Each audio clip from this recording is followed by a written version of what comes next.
वसुंधरा राजे ने नया राजस्थान बनाने का दिया मंत्र। साल के अंत में राजस्थान में विधानसभा चुनाव होने वाले हैं, जिसकी तैयारियां राजनीतिक पार्टियों ने जोर शोर से शुरू कर दी है। हर तरफ रैलियों का दौर जारी है। इसी के साथ खूब बयानबाजी भी हो रही है। बीजेपी, कांग्रेस सहित अन्य राजनीतिक दल के नेताओं ने भी अपनी गतिविधियां तेज कर दी हैं। इसी बीच पूर्व मुख्यमंत्री वसुंधरा राजे का एक बयान सामने आया है। उन्होंने कहा है कि आजकल हर कोई नया राजस्थान बनाने चला है। नया राजस्थान ऐसे नहीं बनता। नया राजस्थान बनाने के लिए हम सबको संकल्प लेना होगा। राजस्थान पर वही राज कर सकता है जो जनता के लिए सोचता है। एसएमसी शिक्षकों से क्यों नहीं मिले सीएम सुक्खू? हिमाचल प्रदेश के शिमला में मंगलवार सुबह करीब 9 बजे प्रदेश भर से बड़ी संख्या में एसएमसी शिक्षक मुख्यमंत्री सुखविंदर सिंह सुक्खू से मुलाकात करने पहुंचे। मंगलवार को सुबह के वक्त सुख आश्रय योजना के कार्यक्रम में मुख्यमंत्री की व्यस्तता की वजह से मुलाकात नहीं हो सकी। इसके बाद इन शिक्षकों ने मुख्यमंत्री से मुलाकात की जिद में पूरी रात राज्य सचिवालय के बाहर ही बिता दी। अजित पवार बने पुणे के संरक्षक मंत्री। डिप्टी सीएम अजित पवार को बुधवार को उनके गृह जिले पुणे का संरक्षक मंत्री नियुक्त किया गया। महत्वपूर्ण बात यह है कि वे बीजेपी नेता और कैबिनेट मंत्री चंद्रकांत पाटिल का स्थान ले रहे हैं। पुणे जिले को अजित पवार के लिए बेहद अहम माना जाता है। वहीं अजित पवार समेत एनसीपी के 9 में से 7 मंत्रियों को अलग अलग जिले की जिम्मेदारी दी गई है। सरकार की ओर से 12 जिलों के संरक्षक मंत्रियों की सूची में संशोधन किया गया है। चंद्रकांत पाटिल से भले ही पुणे का प्रभार ले लिया गया हो, लेकिन उन्हें 2 अन्य जिलों की जिम्मेदारी दी गई है।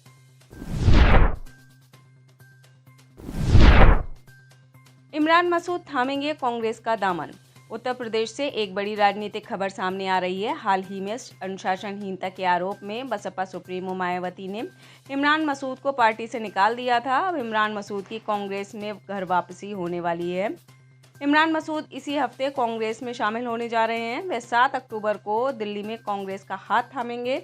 लंबे समय तक कांग्रेस नेता रहे इमरान मसूद 2022 विधानसभा चुनाव से पहले कांग्रेस का दामन छोड़ सपा में शामिल हो गए थे। बाद में उन्होंने बसपा का दामन थाम लिया था।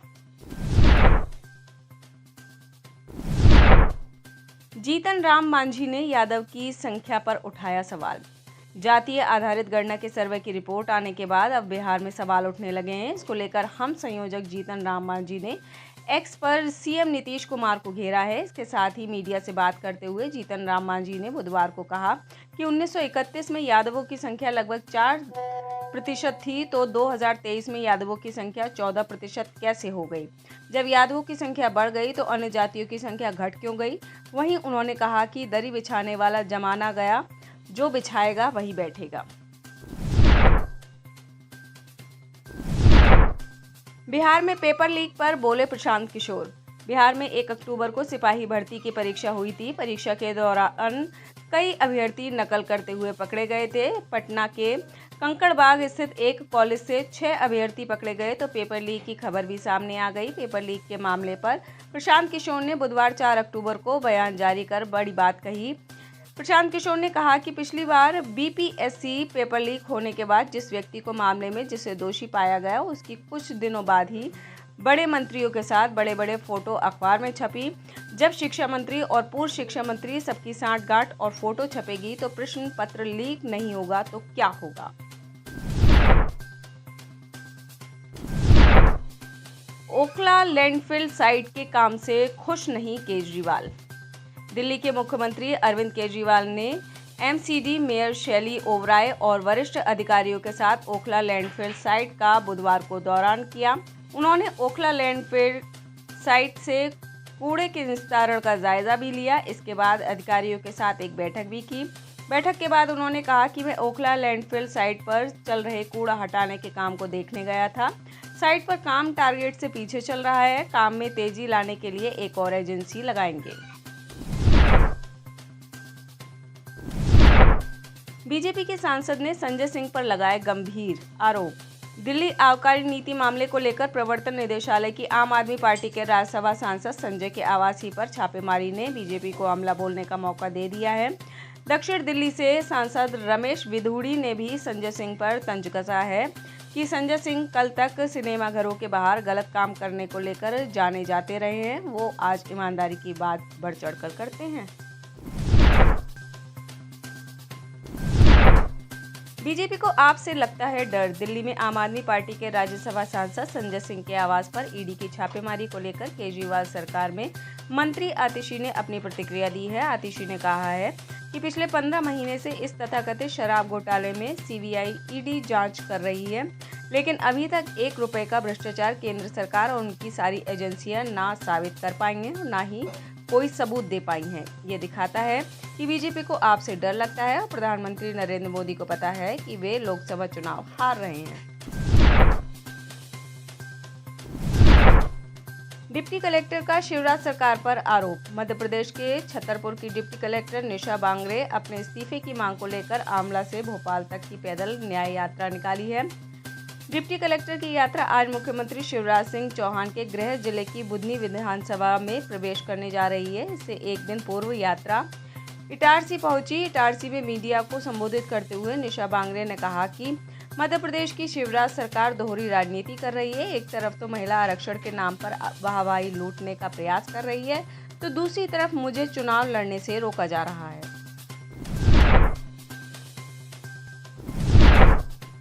सचिन पायलट ने बताया कांग्रेस किन्हें देगी टिकट। राजस्थान में विधानसभा चुनाव होने में महज कुछ ही समय बचा है। ऐसे में सभी को यह बात जानने की उत्सुकता है कि बीजेपी, कांग्रेस और अन्य पार्टियां किस सीट पर किस उम्मीदवार को खड़ा करने वाली हैं। कांग्रेस की कैंडिडेट लिस्ट का जनता के साथ साथ पार्टी नेता और कार्यकर्ता भी बेसब्री से इंतजार कर रहे हैं। इसी बीच राजस्थान के पूर्व डिप्टी सीएम सचिन पायलट का बड़ा बयान सामने आया है। सचिन पायलट ने कहा, जो जिताने वाला होगा पार्टी उसी को प्रत्याशी बनाएगी, यानी कांग्रेस जिताऊ प्रत्याशी को ही टिकट देगी। गहलोत सरकार पर एक तरफा कार्रवाई का आरोप। जयपुर में बाइक की टक्कर और गाली गलौज को लेकर 2 समूहों के बीच झड़प के बाद एक युवक को पीट कर हत्या करने के मामले में बुधवार को भी प्रदर्शन हुआ। इस दौरान कई नेता मौजूद रहे। प्रदर्शनकारियों का आरोप है कि गहलोत सरकार ने इस मामले में एक तरफा कार्रवाई की। जयपुर में बड़ी चौपड़ पर सर्व समाज का धरना जारी है। बड़ी संख्या में सर्वधर्म समाज के लोग जुटे।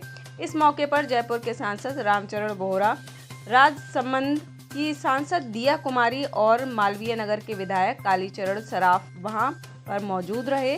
दिया कुमारी ने कहा कि वोट बैंक के लिए कांग्रेस सरकार तुष्टीकरण की राजनीति कर रही है। पंजाब में धड़ल्ले से जलाई जा रही पराली।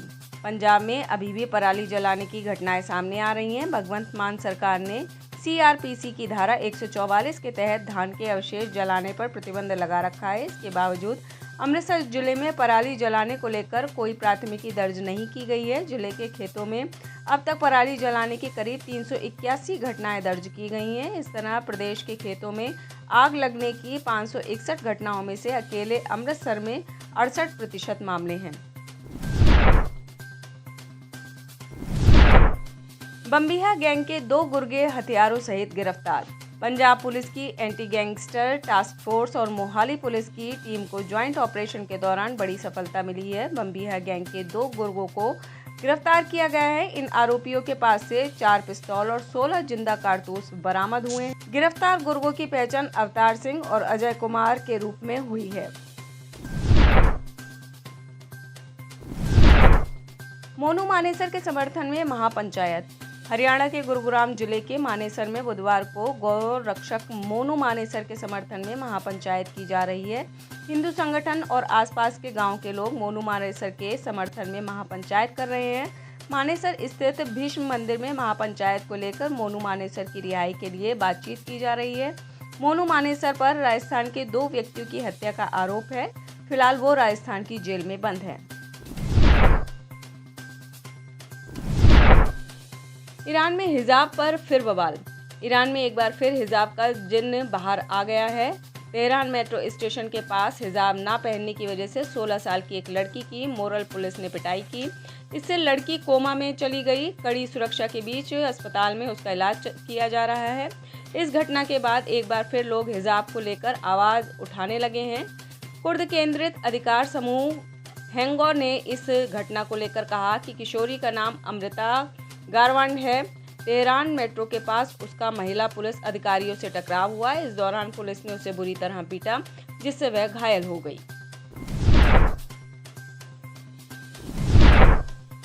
कनाडा के पीएम ट्रूडो का खालिस्तानी प्रेम। कनाडा के प्रधानमंत्री जस्टिन ट्रूडो का खालिस्तानी प्रेम एक बार फिर सामने आया है। उनके करीबी और लिबरल पार्टी के सांसद सुखमिंदर उर्फ सुख सिंह धालीवाल को रविवार 1 अक्टूबर को सरे गुरुद्वारे में देखा गया। यह वही गुरुद्वारा है जो भारत और कनाडा के बीच तनाव का राजनयिक केंद्र है। इसी गुरुद्वारे के बाहर अलगाववादी हरदीप सिंह निज्जर की 18 जून 2023 को हत्या हुई थी। वह इसका अध्यक्ष भी था। खालिस्तान समर्थकों ने भारत के खिलाफ उगला जहर।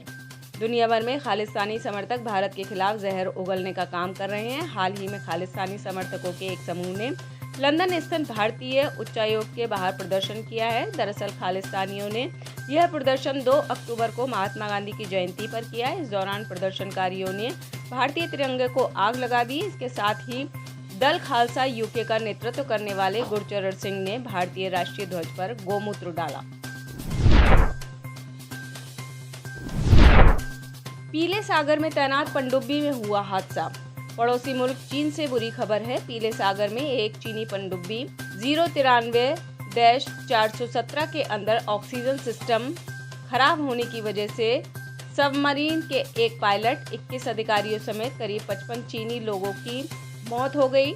डेली मेल की रिपोर्ट के मुताबिक इस हादसे में कुछ और मौतें हो सकती हैं। हालांकि चीन ने अभी तक इस हादसे की पुष्टि नहीं की है। विवादित पोस्ट के बाद बिगड़े नेपाल के हालात। नेपाल में वाकये में एक कथित सोशल मीडिया पोस्ट को लेकर तनाव बढ़ा हुआ है। हिंदू और मुस्लिम समुदाय आमने सामने आ गए हैं। बिगड़ते हालात को देखते हुए स्थानीय प्रशासन ने नेपालगंज क्षेत्र में अनिश्चितकालीन कर्फ्यू लगा दिया है। हालांकि इससे पहले मंगलवार को नेपालगंज में सड़कों पर उतरकर लोगों ने प्रदर्शन किया।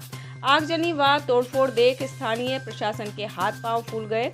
हालात इस कदर बिगड़ गए कि प्रदर्शनकारियों ने पेट्रोल बम चलाते हुए कई राउंड हवाई फायरिंग की। आप इस खबर के बारे में क्या सोचते हैं, हमें कमेंट सेक्शन में बताएं। साथ ही ब्रह्मास्त्र न्यूज को सब्सक्राइब और शेयर भी जरूर करें।